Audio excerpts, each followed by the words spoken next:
मस्ती करता है वही एक सुखी है। सब कुछ छोड़ के जो भगवान में मन लगाता है वही सुखी रह सकता है।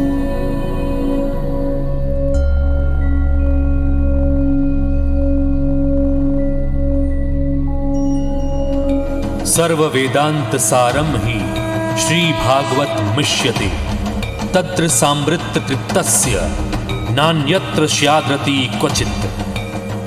एक लोटा पानी, एक बेलपत्र, एक पुष्प, एक चावल का दाना व्यक्ति के निर्णय को बदल देता है।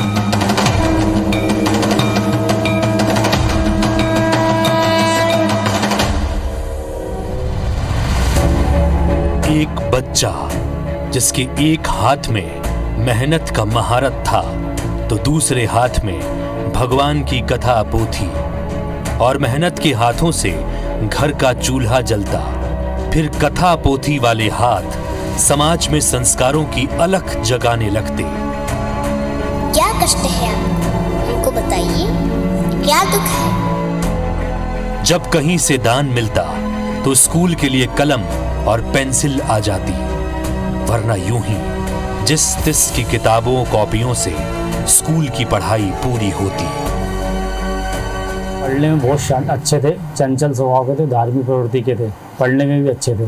धार्मिक प्रवृत्ति मतलब किताबों में कुछ हनुमान चालीसा लेके आते थे? नहीं, हनुमान चालीसा वगैरह कुछ नहीं लेके आते थे, और धार्मिक प्रवृत्ति में ही बात करते थे, धार्मिक ही रहते थे। अच्छा। और पढ़ाई के टाइम में पढ़ाई करते थे, और दोस्तों के साथ मस्ती वगैरह सब करते थे। अच्छा अच्छा। तो पढ़ाई के टाइम में पढ़ाई करते थे। अच्छा। पढ़ाई में बहुत अच्छे थे मतलब शुरू से ही। बटुक वेश में ये बच्चा दिन में स्कूल में पढ़ता तो सुबह शाम पिता के सींगदाने के ठेले पर जिंदगी असली क्लास लगाती।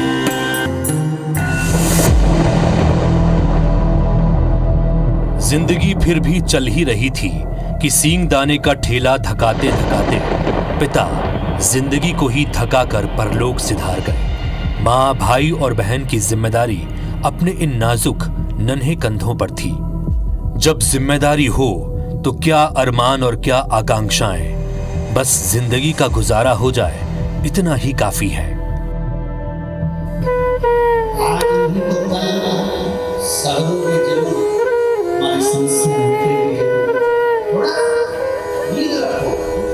ये किस्सा है शंकर की डमरू का दुनिया भर में डंका बजा रहे कथावाचक पंडित प्रदीप मिश्रा का।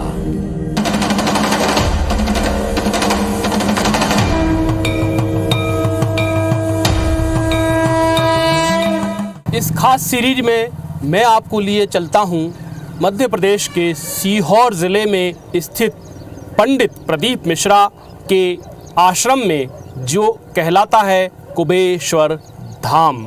आज हम बताएंगे कुबेश्वर धाम और पंडित प्रदीप मिश्रा के पूरे जीवन वृत्त का सच।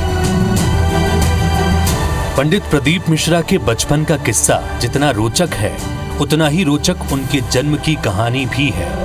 जब पंडित मिश्रा का जन्म होने को था तो माँ जतन कर रही थी।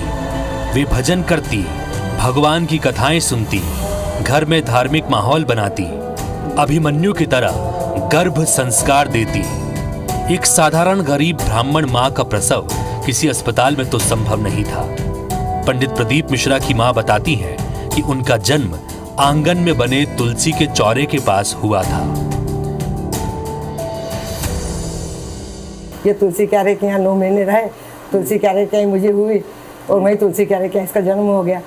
बस वो सीख का आज ये फल भगवान ने इतना बड़ा दिया कि वो इतने बड़े ज्ञान हाले हम तो सब मालूम ही है। ये किस्सा सुनने में तो फिल्मी लगता है, लेकिन कहते हैं जब कोई दिव्य आत्मा जन्म लेती है तो माँ को सबसे पहले संकेत मिलते हैं। जैसे राम के जन्म के समय माता कौशल्या को विराट रूप के दर्शन हुए। पंडित मिश्रा की माँ कहती हैं कि ऐसी अनुभूतियां तो कुछ नहीं थी, किंतु मन में दिव्यता जरूर थी।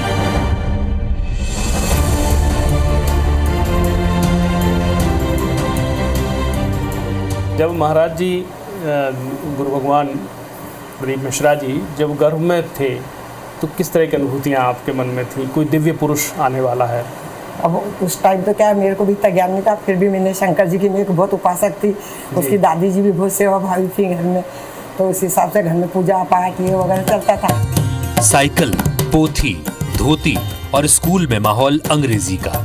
पंडित प्रदीप मिश्रा शर्मीले किस्म के छात्र थे। उनके दोस्त बताते हैं कि वे स्कूली जीवन में भी धार्मिक बातें ही किया करते थे। झूठ और अनावश्यक बातों से दूर रहना, कभी मित्रों के साथ फिल्म देखने चले भी गए तो आधी ही छोड़कर चले आना पंडित मिश्रा का स्वभाव था। तो फिल्मी गाने तो बहुत कम गाते थे, वो धार्मिक प्रवृत्ति वाले गाने गाते थे, फिल्मी गाने तो गाते ही नहीं थे ज़्यादा। अच्छा। वो फिल्में देखने का शौक भी नहीं था। एक बार हम उन्हें फिल्म दिखाने लगा था, हमें आधी अधूरी पिक्चर में तो उठा लाए थे।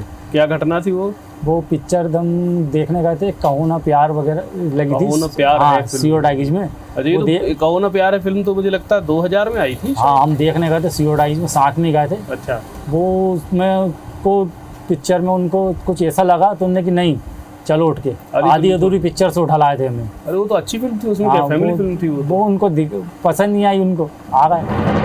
एमपी के छोटे से शहर सीहोर से दुनिया के फलक पर छा जाने को तैयार पंडित प्रदीप मिश्रा की शुरुआत भागवत कथा के प्रवचन से हुई। सब कुछ व्यवस्था हो गई पर कहीं ना कहीं कुछ ना कुछ ऐसी तकलीफें आ रही हैं जिसके कारण कहीं छोटी छोटी कथाएं करते, हर कथा में कुछ नया विचार और नया भाव, नए ढंग से करने की कोशिश।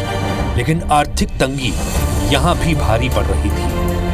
हालात तो ये थे कि पंडित मिश्रा के पास अपने गुरु तक पहुंचने के पैसे तक नहीं थे।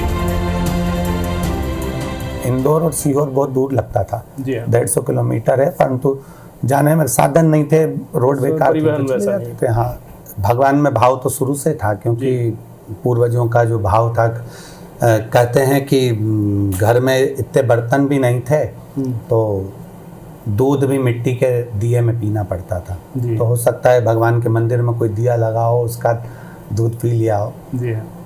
हनुमान जी के मंदिर में या शिव जी के मंदिर में बैठकर जो चना चिरौंजी का प्रसाद और खोपरा मिलता था वो खा लेते थे, तो उससे भी भरण पोषण हो जाता था। ऐसा कहा जाता है कि जिस पर गुरु की कृपा हो जाए वो फिर मुड़कर नहीं देखता। कुछ ऐसा ही हुआ पंडित प्रदीप मिश्रा के साथ। उनके गुरु ने उनसे कहा, तेरी कथा का पंडाल कभी खाली नहीं रहेगा। मेरे जो गुरु थे विठलेश राय काका जी, वो जीव जंतु से भी भगवान का नाम निकलवा लेते। जी। शायद वो गुरु के ही शब्द थे कि तू जहाँ कथा करेगा वहाँ पंडाल छोटे पड़ जाएंगे। जी। आज वो भले नहीं हो पर उसका आशीर्वाद बड़ा प्रबल होता है। तो उनकी स्मृतियाँ दिखाई दे रही हैं आपके, तो अश्रुओं से समझ में आता है कि वो कितनी विराट शख्सियत रहे होंगे, कितनी विराट आध्यात्मिक पुंज रहे होंगे।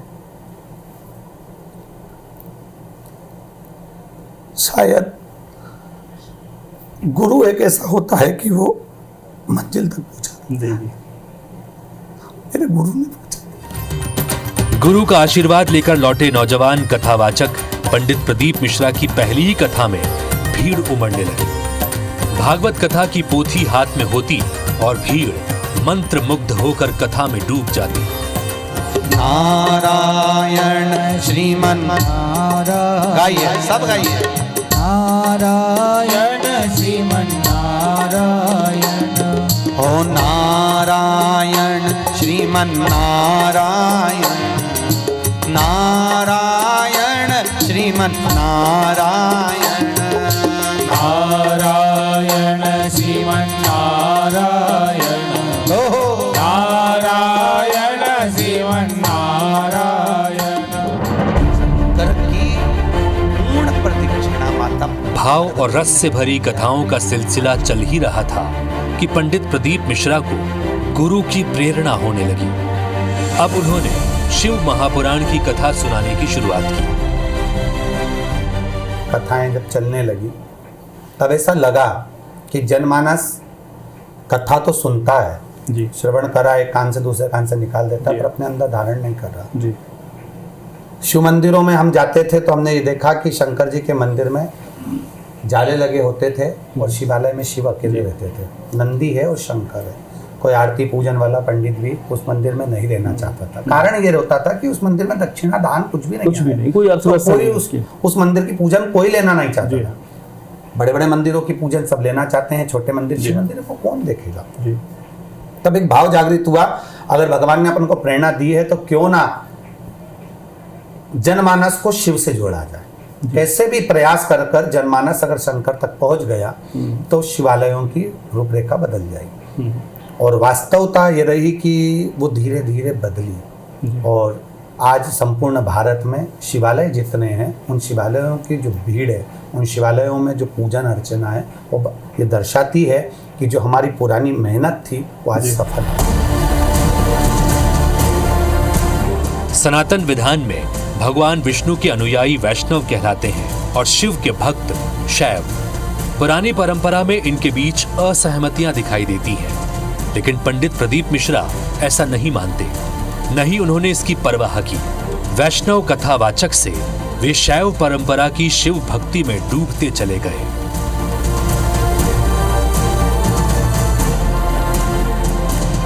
देखिए, भागवत कथा को करते समय शिव की कथा भी बीच में आती है जी। एक बार मन में ये भाव उत्पन्न हुआ कि रामचरितमानस चालू हो रही है तो शिव से, जी हाँ, श्रीमद् भागवत चालू हो रही है तो शिव से, विष्णु पुराण चालू हो रही है तो शिव से, ब्रह्म वैवर्त पुराण चालू हो रही है शिव से, देवी भागवत चालू हो रही है शिव से। सारी पुराणों में सबसे प्रथमता शंकर भगवान की कथा से प्रारंभ हो रही है। तो उसमें सोचा गया कि भगवान कृष्ण जिसकी आराधना करते हैं वो शिव है, भगवान राम जिसकी आराधना करते हैं वो शिव है, और शंकर जिसकी आराधना करते हैं वो कृष्ण और राम है। तो इनमें तो भेद कुछ भी नहीं है जी, इनमें कोई अंतर नहीं है। तो हम ये ना सोचें कि कृष्ण अलग हैं या राम अलग हैं या शिव अलग है। रामचरितमानस में तुलसीदास जी ने खुद कहा कि जो राम को पाना चाहता है और अगर वो शिव की निंदा कर रहा है तो उसको राम कभी नहीं मिल सकता। शिवद्रोही ममदास का भगवान कृष्ण की कथा में श्रीमद् भागवत में कहा गया कि यदि आप कृष्ण कथा कर रहे हैं या कृष्ण कथा को स्मरण कर रहे हैं या भगवान कृष्ण की सेवा कर रहे हैं और शिव की आप निंदा कर रहे हैं या शिव को आप दूर हटा रहे हैं तो भगवान कृष्ण कभी नहीं मिल सकते। तो हमने पाया कि शिव की आराधना करेंगे तो राम जरूर मिलेंगे, शिव की आराधना करेंगे तो कृष्ण जरूर मिलेंगे। तो हो सकता है हमने जो पूर्व में बचपन में जो शिव मंदिर थे, शिवालय थे, जहां हमने झाड़ू लगाया, पोछा लगाया, मंदिर को साफ करा, तो उन्होंने हमको भागवत जी पकड़ाई, उन्होंने कृष्ण का चरण पकड़ाया, तो आज भगवान कृष्ण ने ही शिव का वापस चरण पकड़ा दिया। तो ये तो उनका आदान प्रदान हो रही है, उनका एक आनंद है।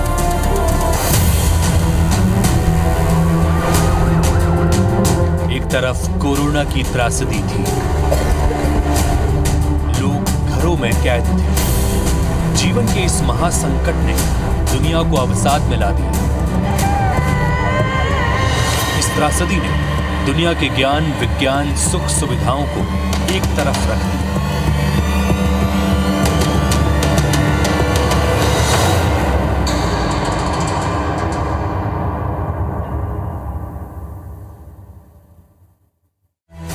इसलिए तुम कर्म करो।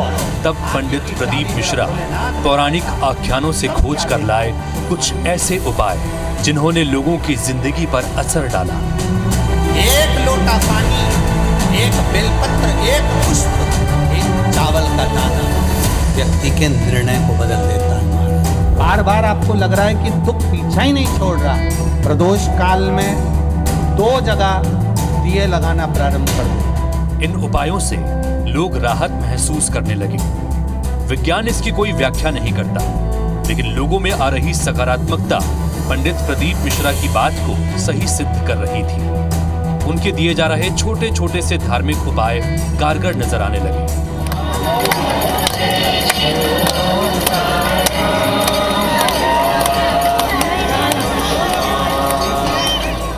जो गुरुजी करते हैं, जो कहते हैं, बताते हैं कि भाई 1 लोटा जल आप रोज चढ़ाओ। मैं आपसे पूछूंगा मैडम, जैसे वो बोलते हैं कि 1 लोटा जल रोज चढ़ाओ, तो आपको लगता है वो इससे कुछ फर्क पड़ता है? सच में बचपन से ही भोलेनाथ गुरु जी। अच्छा, बचपन से, और मुझे तो पूरी तरह से 100% विश्वास। कहाँ से आप आई हैं? भिक्खी से आई है, बठिंडा जिले से। बठिंडा जिले पंजाब से आए हैं, बहुत दूर से। पहली बार आए? नहीं, मैं 30 साल का आई हूँ। अच्छा, बाबा में बड़ा विश्वास है आपका? विश्वास है। आपको लगता है आपके काम होते हैं? होते हैं, बाबा जी करेगा। कैसे करते हैं आप? मतलब कोई प्रार्थना अंतर्मन में करते हैं भगवान शिव से या प्रदीप मिश्रा से? किससे करते प्रदीप मिश्रा से भी, शिव से भी, दोनों से करती हूँ मैं। विश्वास है पूरा जो विश्वास तो सदा दिन रहेगा मरते दम तक।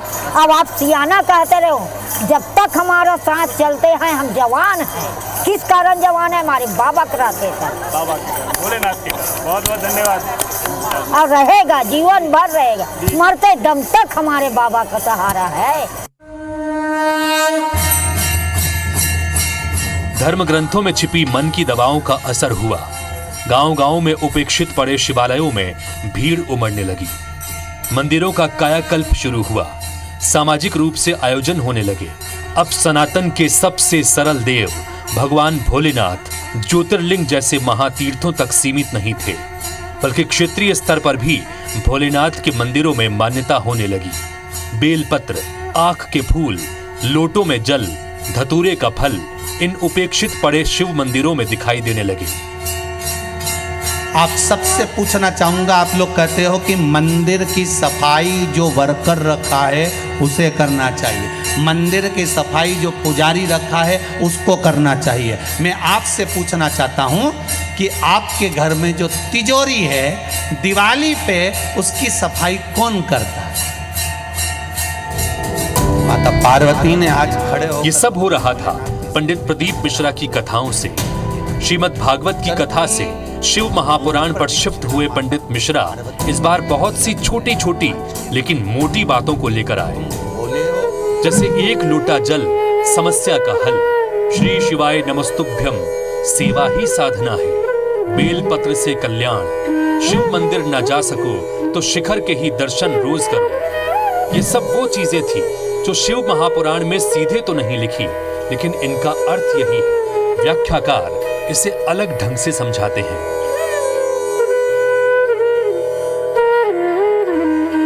एक लोटा जल समस्या का हल। अच्छी बात है, भगवान भोलेनाथ का इस तरह से करना चाहिए, आचमन उनका शिवाभिषेक करना चाहिए, परंतु क्या ये वास्तव में शिव महापुराण में इसकी कोई व्याख्या और वैसी ही व्याख्या है जैसी वो कहते हैं? जी, भगवान शिव को जल अधिक प्रिय है। भगवान शिव जल के ही देवता कहा जाता है। और जब भगवान शिव ने भागवत जी में इसका वर्णन भी आया है कि विष का पान करा, तो माँ गंगा को धारण करके भगवान ने शांति के लिए जल को अपने उसी जल से शांत होते। कहते हैं कि भगवान ने विष धारण कर रखा, उस जलन को मिटाने के लिए भगवान शिव पर जल चढ़ाया जाता है। वो रामचरितमानस में एक चौपाई भी है, जो गंगा जल आन चढ़ावे। फिर वो गंगा जल हो या सादा जल हो, भगवान स्मरण करके उनको जल चढ़ाते, उसका बहुत फायदा मिलता है। पंडित मिश्रा के शिव महापुराण में ये सब बातें आ रही हैं, लेकिन सवाल ये है कि क्या शिव महापुराण सिर्फ पंडित प्रदीप मिश्रा ने ही समझा है? अब तक कितने ही विद्वानों ने शिव महापुराण का अध्ययन किया, कितने ही विद्वानों ने इस पर प्रवचन किए, लेकिन लोगों को राहत सा लगने वाला ये हिस्सा नहीं सुनाई दिया। तब स्वाभाविक रूप से जिज्ञासाएं आई कि आखिर ये शिव महापुराण में है कहाँ और किस रूप में है। जो आदरणीय गुरुदेव उपाय बताते हैं, तो रुद्र संहिता में 60 खंड में अध्याय 14 में एक एक उपाय लिखे हुए। बताने का सबका एक तरीका अलग अलग हो सकता है, इंटरप्रिटेशन अलग है। हाँ, उसका मगर वर्णन है जो गुरुदेव उपाय बताते हैं। गुरुदेव ने बस सहज कर दिया है। गुरुदेव ने कहा एक बिलपत्र चढ़ाइए, ऐसा से ऐसा हो जाएगा, मगर शास्त्र में लिखा एक बिलपत्र चढ़ाने से सारे पाप नष्ट हो जाते हैं। जब पाप ही नष्ट हो जाएंगे तो आपके हर काम मनोकामना पूर्ण होगी। एक विषय। दूसरा, आप रुद्राक्ष की बात करते हैं तो विश्वेश्वर संहिता में आप जाएंगे, रुद्राक्ष का यहाँ तक वर्णन है कि गुणनिधि नाम के चोर ने जब रुद्राक्ष को धारण कराए, उसकी मृत्यु होने के बाद गया तो भगवान शिव और भगवान यमराज इसका वर्णन करते हैं कि यदि कोई शिव का वेश धरा के रुद्राक्ष धारण करेगा तो उसको यमराज तो दूर की बात, स्वयं महाकाल भी छू नहीं सकते, इतना पावर है जाता है रुद्राक्ष में। भगवान कृष्ण की 16,108 रानियों में कहीं राधा जी का नाम है क्या? अरे बोलो जम के। और राधा के पति में कृष्ण का नाम नहीं है। तो बताओ राधा जी के पति का नाम क्या है? क्या नाम है राधा जी के पति का? अनय घोष। बरसाने की राधा नहीं थी, राधा जी थी रावल गांव की। पक्का ये हम वृंदावन से गर्जना कर महारानी जी के विषय में बोला तो ना लोक लायक, देख लेना, सभा में कह रहा हूं, देख लेना, ना लोक लायक रह जाएगा ना परलोक लायक रह जाएगा। बीते दिनों पंडित प्रदीप मिश्रा सुर्खियों में आए। वे अपनी कथाओं में एक ऐसा वृत्तांत बोल गए जिसके बारे में अनेक विद्वानों में असहमति थी। कुछ प्रतिक्रियाएं आना शुरू हुई। फिर एक बार वैष्णव और शैव के बीच असहमतियां उभरी। कृष्ण की नगरी वृंदावन से लेकर सीहोर तक चर्चा हुई, लेकिन इस पूरे घटनाक्रम से पंडित मिश्रा उबर गए। वे न विवाद में पड़े न किसी तथ्य पर अड़े, सीधे शरणागत हो गए उस मंदिर में जहां की असहमतियां उभर रही थी। पंडित मिश्रा की इस बात को सकारात्मक रूप से लिया गया। चर्चा खत्म हो गई। हालांकि पंडित प्रदीप मिश्रा दावा करते हैं कि वे ग्रंथों से बाहर कुछ भी नहीं कहते। संत का एक भाव, सामूहिक रूप को जो सबको एक करने का भाव है, वो संत का भाव है। सबको एक जाजम पर लाकर छोड़ना, वो संत का भाव है। आज के समय में हम हो या कोई संत हो, वो किसी ना किसी रूप में अगर मंदिर तक पहुंचा रहा है तो वो सही संत है। जो संत केवल अपने पांव धुलवा रहा है, अपने पास लोगों को इकट्ठा कर रहा है, अपनी प्रसिद्धि चाह रहा है, तो वो संत नहीं हो सकता। वो भगवान से आपको दूर कर रहा है, वो परमात्मा से आपको दूर कर रहा है। हम हमेशा कथा में कहते हैं, इंसान को नहीं पकड़ना, ईश्वर को पकड़ना है। अगर इंसान को पकड़ोगे तो वो तो कभी भी छोड़ देगा आपको, धक्का दे देगा आपको, पर ईश्वर कभी धक्का नहीं देता। तो हमारे यहाँ सत्यनारायण भगवान की जो कथा हमारे संतों ने, साधुओं ने, तपस्वियों ने दी, वो इसलिए दी कि हम एकजुट रहें। महीने में एक बार तो एक जगह पर बैठे, एक जाजम पर तो बैठे, एकत्रित तो हों। और वही प्रथा आज भी हम लोग अपनी व्यासपीठ से कहते हैं कि हफ्ते में, महीने में एक दिन ऐसा बनाओ कि अपने परिवार के साथ बैठकर भोजन करो, अपने परिवार के साथ बैठकर अपने मन के विचारों का साझा करिए। जी, संत का रूप ही वही है। घर में माता पिता भी सबको जोड़ने का प्रयास करते हैं, वो भी तो संत हैं। संत का एक ही काम है कि सनातनी हो चाहे अन्य व्यक्ति हो, उसको किसी ना किसी एक जाजम पर ले जाकर बिठाना, सबको जोड़ना और भगवत भक्ति कराना। श्रीमन्नारायण श्रीमन्नारायण श्रीमन्नारायण। यही वह ग्रंथ है जिसने पंडित प्रदीप मिश्रा को कामयाबियों के महाशिखर पर बिठा दिया। वैसे तो पंडित प्रदीप मिश्रा सभी ग्रंथों का अध्ययन समानांतर करते हैं, किंतु शिव महापुराण उनका केंद्रीय ग्रंथ है। वे इसमें से ही भोले बाबा की कथाएं सुनाते हैं। हमने जब शिव महापुराण में वर्णित बातों की इधर पुष्टि की तो ये बातें लिखी पाई गई। सीधी सीधी न सही, लेकिन बातों का सार यही है। अब हमारी खोज शुरू होती है एक ऐसे व्यक्ति की जो हमें बता सकता था इसके सामाजिक मनोविज्ञान के बारे में। तब हमारे साथी कवि छूकर हमें लेकर गए सामाजिक मनोविज्ञान के जानकार के पास। जी से जब जितनी बारी बात हुई, जितनी बारी इनकी बात हुई, इनका कहना है कि मेरे पास शास्त्रोक्त जो मैं जो कुछ भी बोलता हूँ, जो मेरे पास उपाय हैं, वो मेरे पास धार्मिक जितनी किताबें मेरे पास मौजूद है, उन धार्मिक किताबों के माध्यम से मेरे पास जो मैंने पढ़ा है उसके आधार पर ही मैं अपनी बात कहता हूँ। जिन लोगों ने, क्योंकि धर्म बहुत बड़ा क्षेत्र है, बहुत सारी किताबें हैं, तो हो सकता है लोगों ने अध्ययन नहीं किया हो, तो इनका ही कहना है, जो भी बताते हैं, ये हमेशा जो है इनका कहना है कि मैं प्रामाणिकता के साथ ही बात करता हूँ। तुम रुकाजी चंचुला देवी को भगवान शंकर के नंदन वन भ्रमण की चर्चा करते हैं। पंडित प्रदीप मिश्रा अपनी कथाओं में शिव महापुराण से निकालकर काम की बातें बता रहे हैं। इसका लोगों पर जादू हो रहा है। कथा में उमड़ रही भीड़ इसका प्रमाण है। इस भीड़ के लिए भोले बाबा भी आस्था के केंद्र हैं और पंडित प्रदीप मिश्रा भी। पंडित प्रदीप मिश्रा के ये छोटे छोटे उपाय लोगों को रास आ रहे हैं। वे दूर दूर से कथाएं सुनने चले आ रहे हैं। पंडाल छोटा पड़ रहा है, अनुष्ठान हो रहे हैं। मध्य प्रदेश के एक छोटे से शहर सीहोर की ख्याति बढ़ रही है। मेले लग रहे हैं, भंडारे हो रहे हैं, लोगों की मन की व्यथाओं का समाधान हो रहा है। पंडित मिश्रा इसका पूरा श्रेय भगवान भोलेनाथ को देते हैं। शिवलोक, जिस शिवलोक में शंकर की ही चलती है और शंकर ही चलाते हैं और शंकर ही संभालते हैं। यहाँ तो हम भी उनके चाकर हैं, हम भी कहीं पूर्व में उनके चरणों के कंकर होंगे, तो बाबा ने अपनी कई कृपा कर कर मानव की दे दी। और जितने लोग यहाँ आते हैं वो शिव की कृपा से ही आते हैं। यहाँ किसी को बुलाया नहीं जाता। कितनी भी शिव पुराण हो या भगवान शंकर की कथा हो या कुबेरेश्वर धाम का कोई चीज़ हो, तो यहाँ आमंत्रण निमंत्रण कोई पत्रिका नहीं छपती। बड़े बड़े महाराज कोई अनुष्ठान करते हैं, आयोजन करते हैं, तो इतना बड़ा बड़ा पत्रिका छपवाते हैं, फिर सबको देके आते हैं, सारे के पास पहुँचती है, फिर सब इकट्ठे होते हैं। हमारे कुबेरेश्वर बाबा के धाम से कोई पत्रिका नहीं छपती, कोई पत्रिका किसी के यहाँ देने नहीं जाता। कोई आधिकाधिक कोई कह दे कि कोई मिनिस्टर के यहाँ पत्रिका पहुंची हो या कोई साधारण के पत्रिका पहुंची, हमारे यहाँ से कोई पत्रिका नहीं जाती। हमारे यहाँ से तो केवल बाबा जिसको निमंत्रण देता है, झाला हाथ का इशारा कर कर कुंवर भंडारी बुला लेता है, वो रोड पे से अंदर आ जाता है, कथा सुनता है, झोली भरता है और खूब बाबा उसको देकर भेज देता है।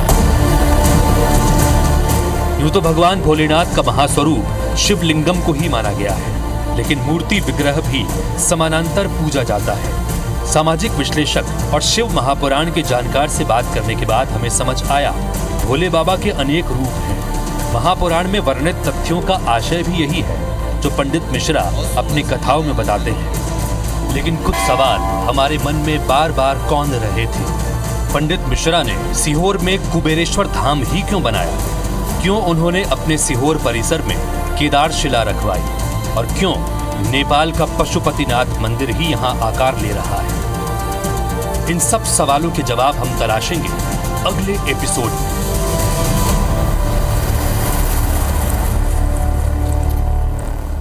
IBC 24 की इस खास सीरीज में मैं आपको आज बताऊंगा उस आश्रम और उस लोक के बारे में जिसके बारे में आपने सुना है, समझा है, देखा है।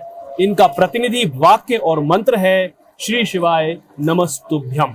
जब श्री शिवाय नमस्तुभ्यम दुनिया भर में जपा जा रहा है और लोगों की पीड़ाएं हर रहे हैं, ऐसा दावा किया जा रहा है। जी हाँ, मैं आज आपको लेकर आया हूं मध्य प्रदेश के सीहोर जिले में बने हुए कुबेरेश्वर धाम में। IBC 24 ने पिछले एपिसोड में बताया था कि कैसे एक शर्मिला छात्र प्रदीप बन गया पंडित प्रदीप मिश्रा। गणेश जी महाराज जब विवाह करने जा रहे थे और कैसे बढ़ती गई इनकी ख्याति। बात करेंगे पंडित मिश्रा के आश्रम, कथा प्रवचन के आर्थिक और सामाजिक गणित की।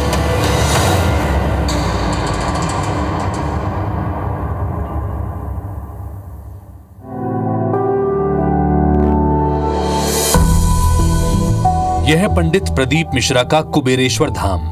सीहोर शहर में बनाए जा रहे इस धाम में शैव और वैष्णव का मिश्रण है। एक तरफ नेपाल की तर्ज पर भगवान पशुपतिनाथ की आकृति का मंदिर है, तो दूसरी तरफ कुबेरेश्वर मंदिर।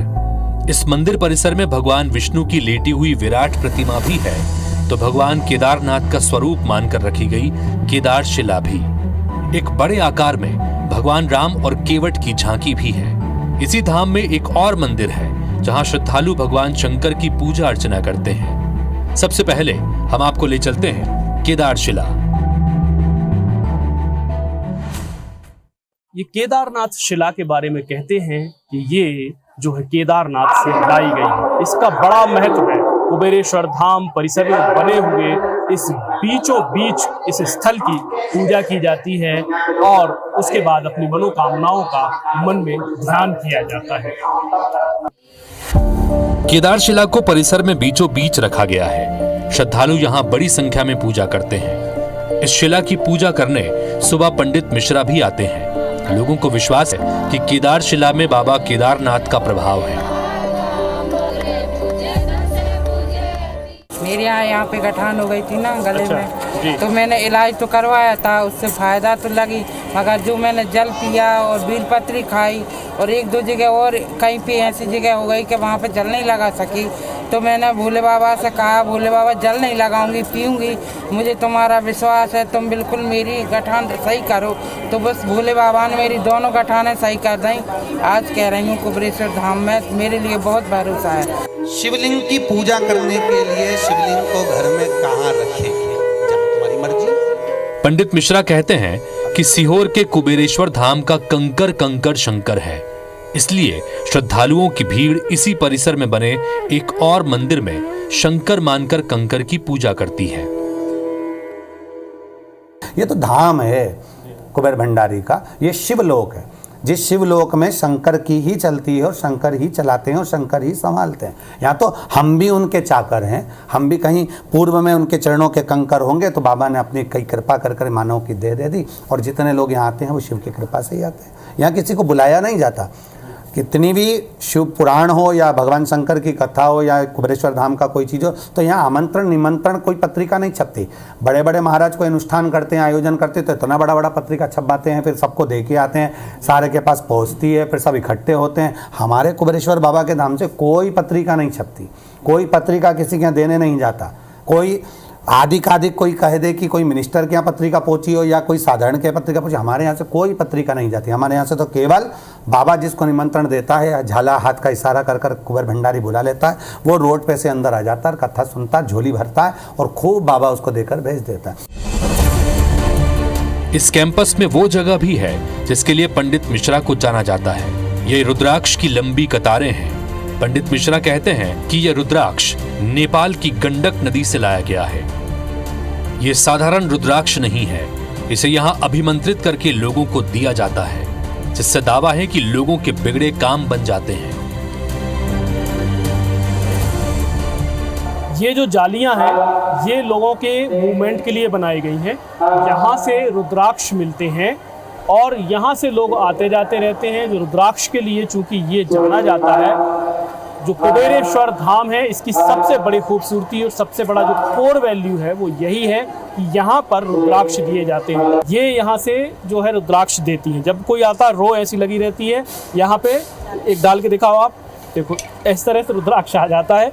अब ये ऑटोमेटिक व्यवस्था इसलिए बनानी पड़ रही है क्योंकि भीड़ बहुत हो गई है, हज़ारों लोग रोज आते हैं। तो ऐसे एक स्याही वहाँ से लगेगी, इंक आपके लग जाएगा, जैसे वोट आप देते हैं उस तरह से। उसके बाद जब यहाँ आएंगे आप, यहाँ से अपना रुद्राक्ष उठा करके आगे बढ़ सकते हैं। एक व्यक्ति को एक ही रुद्राक्ष दिया जाता है, तो ये यहाँ से रुद्राक्ष बंटते हैं। और देखिए आप, ये भीड़ में आपको दिखाऊंगा, हमारे साथी जो विनीत हैं। विनीत, आप जरा ये भीड़ दिखाइए। जो ये लाइन है, ये रो जो है, ये व्यवस्था बनाए रखने के लिए किया जाता है।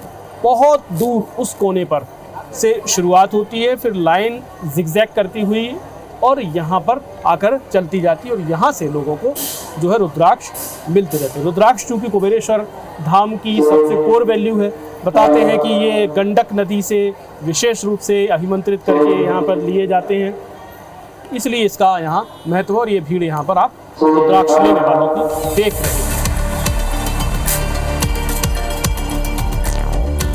जब पंडित मिश्रा कुबेरेश्वर धाम में होते हैं तो यहाँ हजारों श्रद्धालु उमड़ते हैं। इनके लिए मंदिर प्रबंधन फ्री भंडारा भी करवाता है। रोज 50,000 लोगों का भोजन महज आधा दर्जन लोग बनाते हैं। ये संभव हो पाता है यहाँ की आधुनिक मशीनों से। यहाँ चूल्हे का भी अलग प्लांट है, जहाँ कम लकड़ी से अधिक भोजन पकाया जाता है।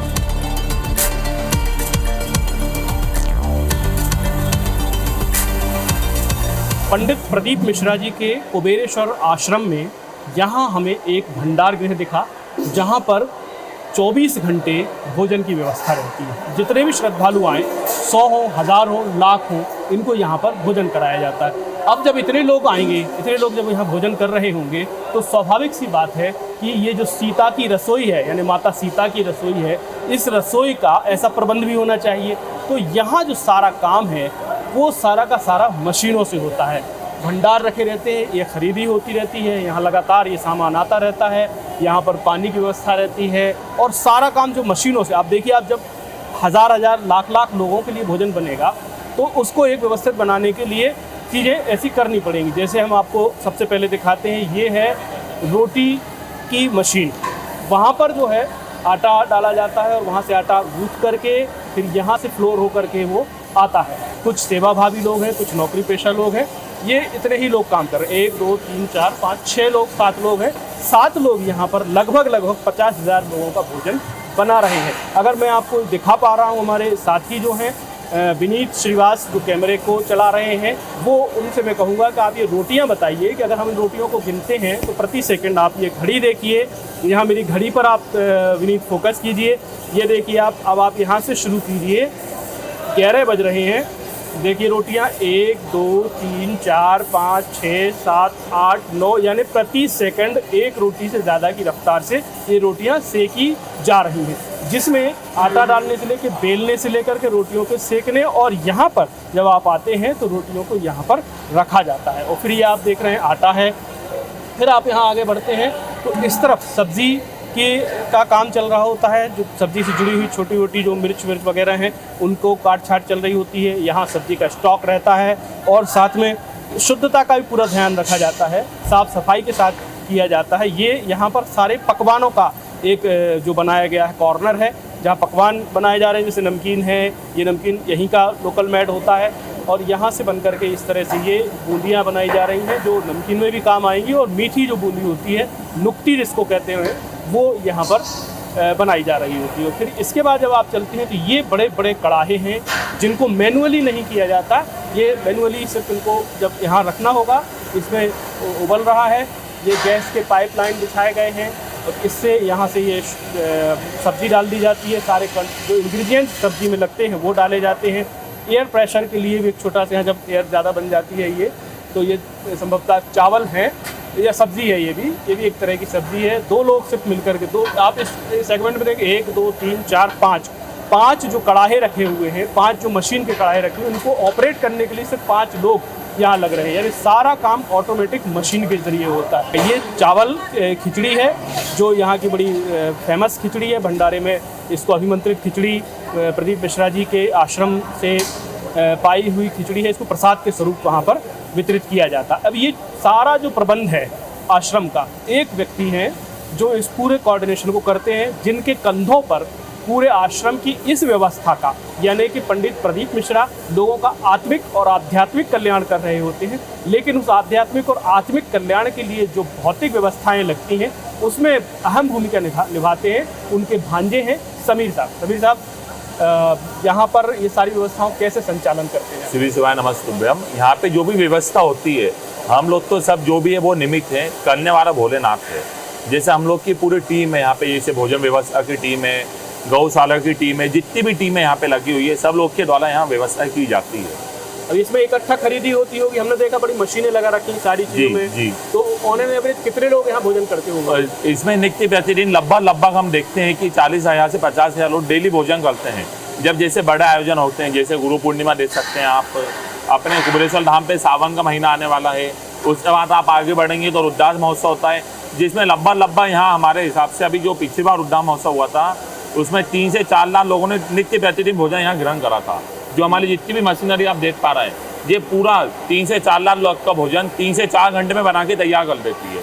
या आप ये रोटी की मशीन देख रहे हैं, रोटी की मशीन के द्वारा 1 घंटे में 12 से 13,000 रोटी बनती है हमारे यहाँ।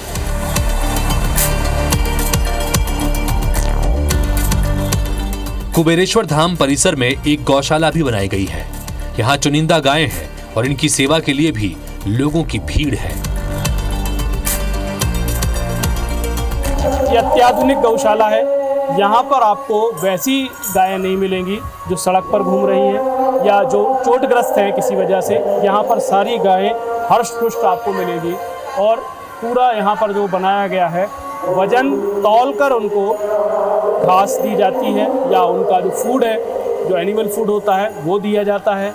और फिर इनका जो है, एक तरफ बछड़े हैं और एक तरफ गायें हैं।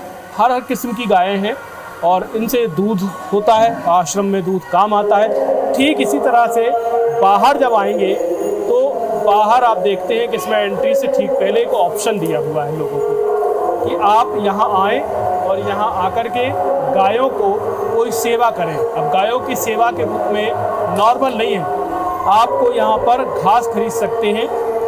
20 रुपए का एक छोटा सा गट्ठर होता है, जैसे ये बच्चे ने, ये कितने का लिया बेटा आपने? 20 का। ये 20 रुपए का है, जो गायों को देने के लिए इसकी श्रद्धा है, आस्था है, वो दी जा रही है।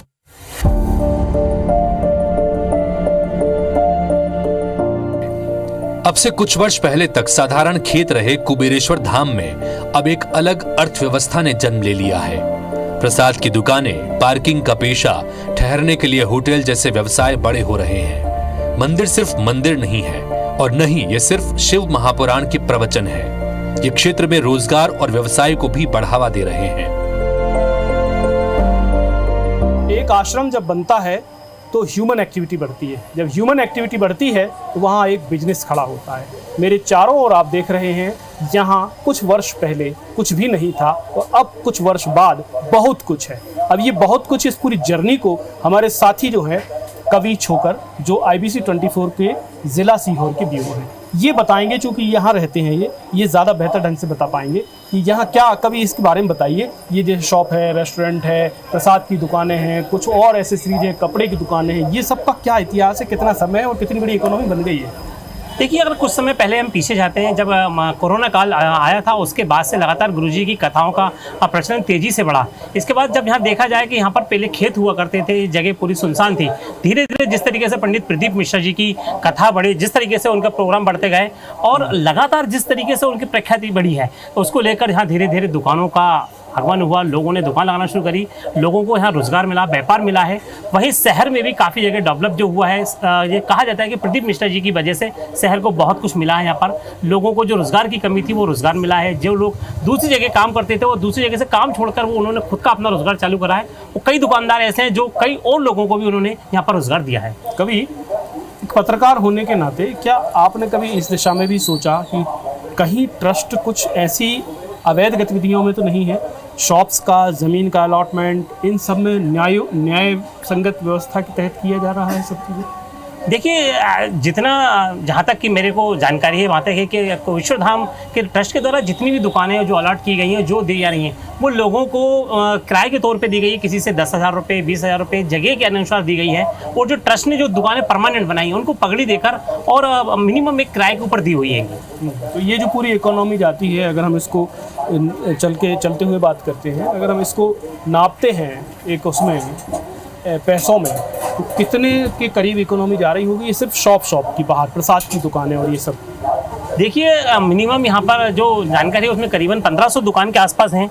और हर दुकान का अगर डेली का देखा जाए तो कम से कम एक दुकान का पर डे 40 से 50 हज़ार रुपये का गल्ला बट्टा, उस हिसाब से देखा जाए तो करोड़ों रुपए का व्यापार यहाँ पर डे हो रहा है, जिससे लोगों को अच्छी खासी इनकम हो रही है, अच्छा खासा लोगों को मुनाफा हो रहा है। वहीं पर पंडित प्रदीप मिश्रा जी को इसका भी एक बहुत बड़ा हिस्सा उनको जाता है, ट्रस्ट को जाता है जी।